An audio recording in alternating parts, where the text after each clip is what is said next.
প্রতিবাদী প্রতিবাদ সভা, সেই প্রতিবাদ সভায় উপস্থিত আছেন রানীনগর ওয়ান ব্লকের ভারতীয় জাতীয় কংগ্রেসের ব্লক সভাপতি মাননীয় আবু হানিফ মিয়া মহাশয়, উপস্থিত আছেন যুব কংগ্রেসের নেতা মাননীয় জিয়াউল ইসলাম মহাশয়, উপস্থিত আছেন আমাদের ঢাকারায়পুর অঞ্চলের অঞ্চল সভাপতি মাননীয় মুনসেফ আলী খান মহাশয়, উপস্থিত আছেন আমাদের ঢাকারায়পুরের অন্যতম কংগ্রেসের নেতা শুকুরুল্লাহ সাহেব মহাশয়, উপস্থিত আছেন আপনাদের ঢাকারায়পুর অঞ্চলের দীর্ঘদিনের কংগ্রেস প্রেমী মানুষ মমতাজুল হাসান মহাশয় এবং আমার এই ঢাকারায়পুর অঞ্চলের শুভ বুদ্ধি সম্পন্ন মানুষ, ব্যবসায়িক বন্ধুগণ, পথচলতি মানুষ, প্রশাসনিকগণ এবং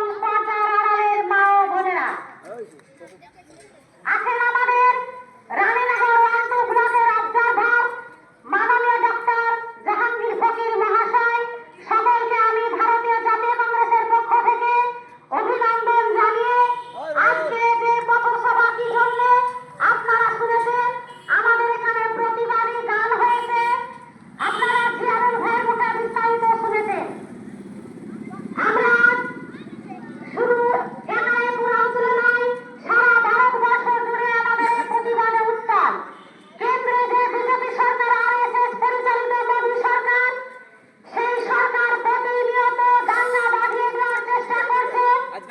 ওনার কাজ হচ্ছে দাঙ্গা বাঁধানো, মুসলিমদেরকে কণ্ঠ রোধ করে রাখা। উনি যখন ক্ষমতায় এসেছিলেন বলেছিলেন আছে